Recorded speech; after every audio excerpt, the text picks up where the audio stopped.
texto chamado Crer no que os outros dizem. Se me está a ler, peço-lhe que fique mais um pouco.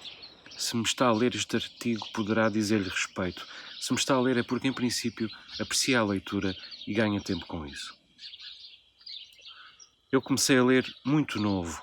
Onde morava, os livros escasseavam e recordo-me bem de ler várias vezes a mesma obra repetidamente, até que os olhos soubessem de cor os detalhes das folhas garatujadas e os textos que em cada leitura assumiam novos significados. Depois veio a Gulbenkian trazendo numa carrinha vermelha à sua biblioteca ambulante, uma vez por mês, emprestando 3 livros.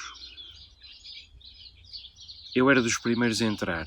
Chegava a ir com mais de 3 horas de antecedência para guardar vez. Encostava a minha biblioteca Sila roda 20 a um muro e lá ela ficava, fiel, à espera do dono.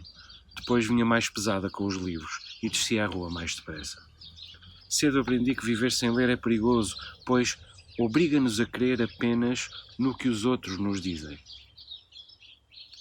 A história está agrilhoada a casos em que a Inquisição queimava obras, a ditadura proibia publicações e em alguns casos, em plena democracia, instituições retiram das suas políticas públicas o apoio, o estímulo e o melhor acesso à literatura. Confesso o meu fascínio por livrarias e bibliotecas. O livro é talvez o meu vício mais evidente. Quando vim estudar definitivamente para Coimbra com 12 anos, passei a ser assíduo da biblioteca municipal que ficava em frente à polícia. Naquela altura, as obras expostas em prateleiras altas de madeira tinham de ser requisitadas com recurso a um registro composto por pequenas fichas de cartão em armários com gavetas metálicas. Hoje tudo mudou. Qualquer biblioteca tem sofisticadas bases de dados informáticas. Em segundos, uma pesquisa fornece-nos todos os dados pretendidos. Hoje, aliás, as bibliotecas estão equipadas com computadores, internet rápida, têm tomadas junto a todas as mesas de consulta para que os utilizadores possam usar os seus computadores pessoais. O investimento é escasso face aos benefícios que projeta. As bibliotecas devem ser espaços híbridos de fruição cultural, onde o físico e o virtual coexistam. Os seus visitantes usam-nas não apenas para a consulta de obras, mas para ler, estudar, pesquisar. Usam-nas para encontrar livros, filmes, jornais e revistas, fotografias, ilustrações, entre muitas outras coisas. Acontece que, na profusão de títulos, o registro informático é hoje fundamental. Os chamados ratos de biblioteca já não a percorrem com uma vela por entre corredores esconsos. Eles hoje são aos milhares e vêm soprados por ventos de modernidade e de sofisticação. Por isso, quase pode dizer-se que uma biblioteca que não cuida da sua interação com os utilizadores não pode chamar-se biblioteca, pois não passa de um depósito de livros. Há alguns anos, enquanto fazia doutoramento, tive o privilégio de conviver a miúdo com os funcionários da Biblioteca Geral da Universidade de Coimbra e da Biblioteca Municipal.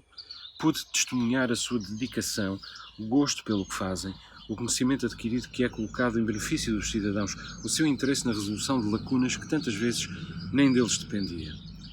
Defendo que o livro deve estar entre as principais políticas culturais e as bibliotecas públicas devem ser espaços de fruição e de modernidade. Entre um livro e uma calçada, não devemos hesitar na escolha. Se alguém antes de nós não tivesse investido no apoio à publicação de livros, o que teríamos hoje para ler? Se as políticas públicas não preservarem a expansão do livro, estarão a contribuir para uma sociedade acéfala e de pensamento irrefletido, potenciado pelo apressado e perene vazio que parece estar a bater-se sobre a sociedade. Não deixemos que tal aconteça. Viver sem ler é perigoso, pois obriga-nos a crer apenas no que os outros dizem. Estou em grande parte de acordo com isto que o Bruno Paixão aqui escreve. Desde já, eu também não nasci numa casa de livros e foi extremamente importante para mim, na minha primeira infância, o contributo das bibliotecas das bibliotecas itinerantes da Fundação Carlos de Gulbenkian. Hesito na questão da fruição demasiado diversa da biblioteca. Às vezes parece-me que muitas bibliotecas estão a transformar-se com o melhor das boas intenções, é evidente, com o melhor das intenções, em centros sociais e de convívio em que o livro já não está no centro, é um mero acessório dessa fruição. A minha biblioteca municipal, por exemplo, aqui na Ilha Terceira, faz show cookings, inclusive danças de carnaval. Qualquer dia até fará uma tourada, provavelmente, apenas para chamar público e contra os interesses daqueles que estão na biblioteca, por exemplo, para fazer um doutoramento, como foi o caso do Bruno Paixão. E quando eu me lembro das bibliotecas itinerantes da Fundação Carlos Gulbenkian, lembro-me bem que a última coisa de que nós precisávamos era de modernidade.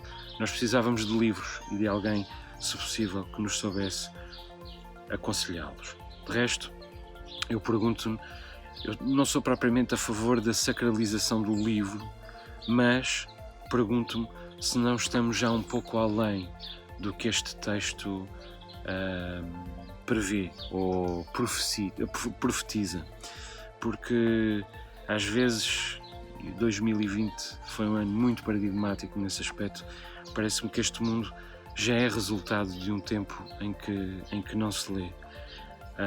Ele já é resultado de uma falta de massa crítica, de uma falta de assertividade e de uma grande alienação.